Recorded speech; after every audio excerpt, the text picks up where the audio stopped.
तेजस्वी जी कहे थे राघोपुर में कि 2 महीना में सरकार गिरा देंगे।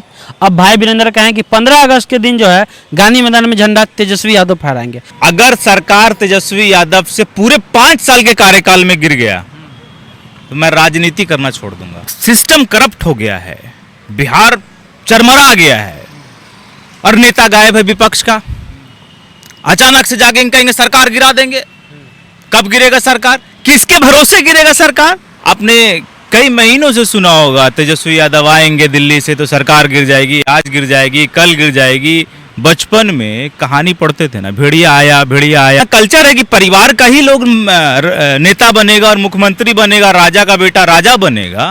वो पहले तो बिहार अब इस चीज को नकार चुका है। अभी राजद की स्थिति जो है वो एक अनार 100 बीमार वाली है। इनकी आंतरिक कलेश इतना ज्यादा है कि मुख्यमंत्री कौन बनेगा। तेजस्वी यादव जी को अब समझ में आ गया कि शहाबुद्दीन साहब की हैसियत बिहार में और देश में क्या है। आप जो अल्पसंख्यक को नेग्लेक्ट करके चल रहे थे, अब आपको अहमियत समझ में आ गया कि अल्पसंख्यक का वजूद क्या है। सरकार गिरेगी कि नहीं गिरेगी ये तो निश्चित है कि आरजेडी में विपक्ष की शक्ति नहीं है और जिस प्रकार से विपक्ष की भूमिका आरजेडी को और तेजस्वी यादव को निभाना चाहिए था उनमें क्षमता नहीं है।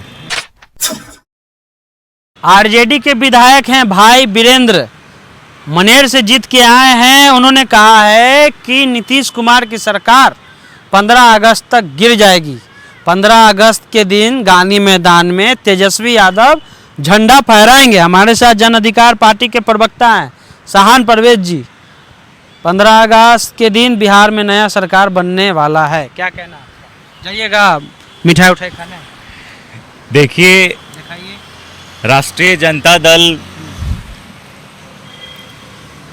के कथनी में और करनी में बहुत अंतर है।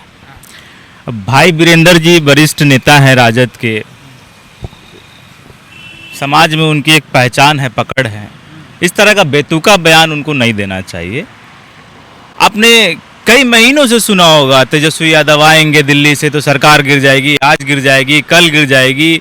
बचपन में कहानी पढ़ते थे ना, भेड़िया आया भेड़िया आया भेड़िया आया भेड़िया आया। कहाँ आया, कब आया, ये सब काल्पनिक है। एक दिन सच्चों के भेड़िया आ जाता है। अब आप सुनिए, पवन को पकड़ भी लेता है। समझिए अब एक बात समझिए आप कि सरकार गिरेगी कि नहीं गिरेगी ये तो निश्चित है कि आरजेडी में विपक्ष की शक्ति नहीं है और जिस प्रकार से विपक्ष की भूमिका आरजेडी को और तेजस्वी यादव को निभाना चाहिए था उनमें क्षमता नहीं है। अगर उनकी जगह पे आज जन अधिकार के लोग अगर विपक्ष में होते तो सरकार कैसे चलती है ये हम दिखा देते आज। देखिए, जितना सिस्टम करप्ट हो गया है, बिहार चरमरा गया है और नेता गायब है विपक्ष का। अचानक से जागे कहेंगे सरकार गिरा देंगे। कब गिरेगा सरकार? किसके भरोसे गिरेगा सरकार? सरकार जिसके भरोसे गिराने की बात कर रहे हैं वो मांझी जी की पार्टी है, मुकेश सहनी जी की पार्टी है। मांझी जी के प्रवक्ता ने आपके चैनल पे ही बयान दिया है कि बेतुकी बात कर रहे हैं, नेता जागते हैं कभी भागते हैं। हाँ, वो इस तरह की बातें।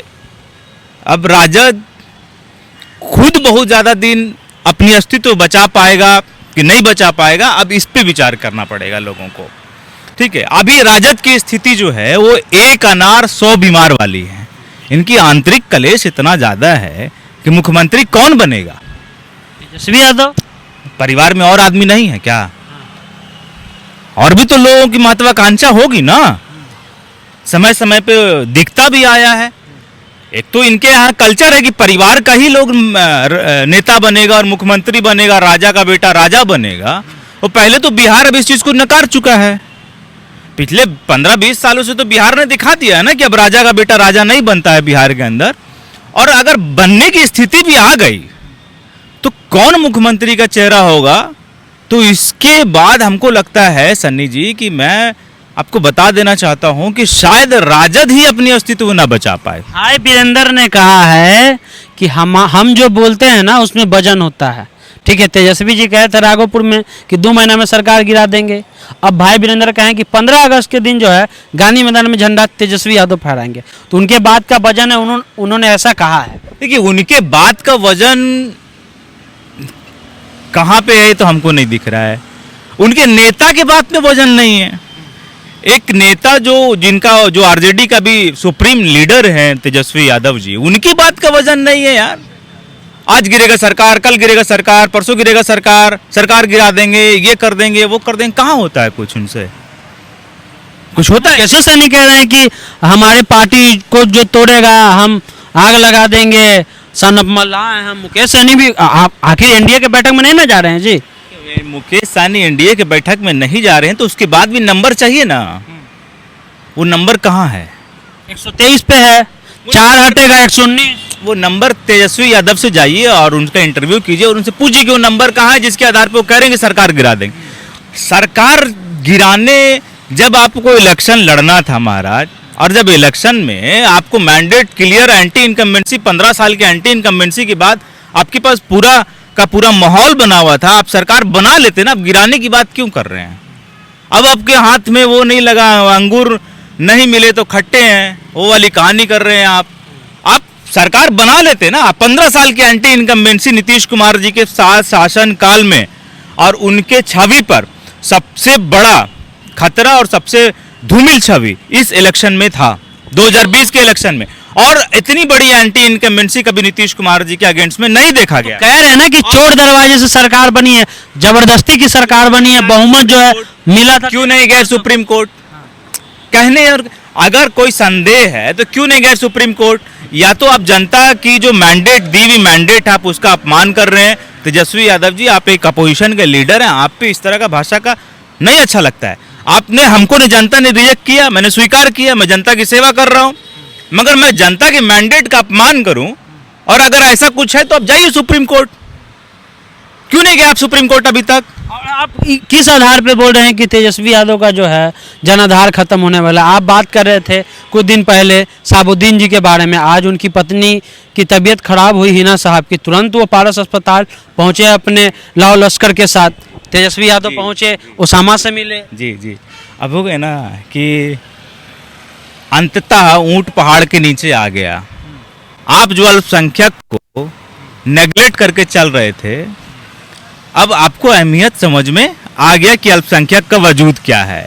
जब अल्पसंख्यक के लीडर ने राजद से इस्तीफा देने का प्रकरण शुरू कर दिया और सभी अल्पसंख्यक समुदाय और हर जगह पूरे बिहार के अंदर और पूरे देश के अंदर अल्पसंख्यकों ने राजद का विरोध करना शुरू कर दिया, तो अब आपका नींद खुल रहा है, ठीक है। मगर तेजस्वी यादव जी और राजद ये बात समझ ले कि अल्पसंख्यकों ने आपका दोहरा चेहरा देख लिया है। अगर आपको हमदर्दी होती, आपको हमदर्दी नहीं थी, आज मजबूरी है कि आप मरहूम शहाबुद्दीन साहब के पत्नी से मिलने जा रहे हैं।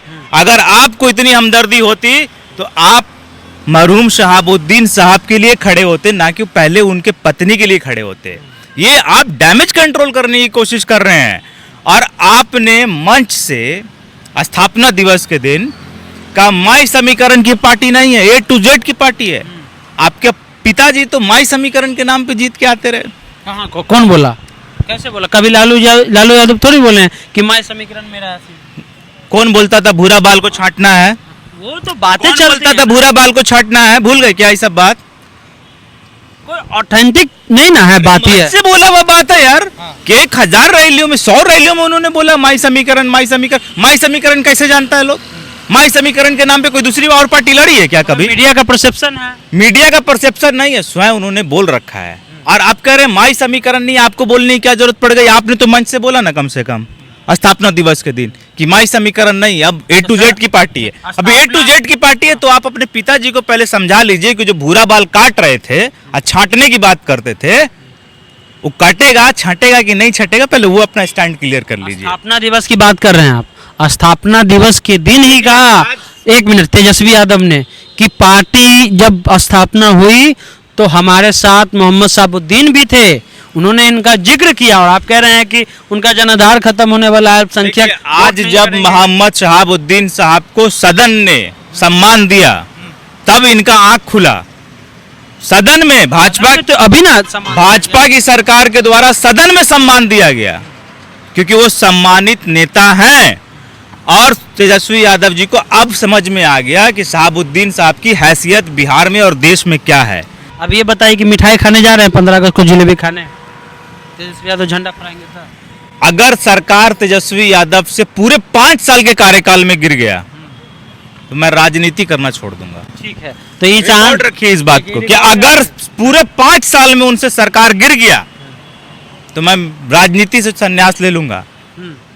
ठीक है, तो चौहान परवेज यही बात याद रखिएगा, जनता भी और आप भी याद रखिएगा। वीडियो कैसा लगा यूट्यूब चैनल को सब्सक्राइब कर लीजिए, फेसबुक पेज को लाइक कर लीजिए। चलते हैं, जय हिंद जय भारत।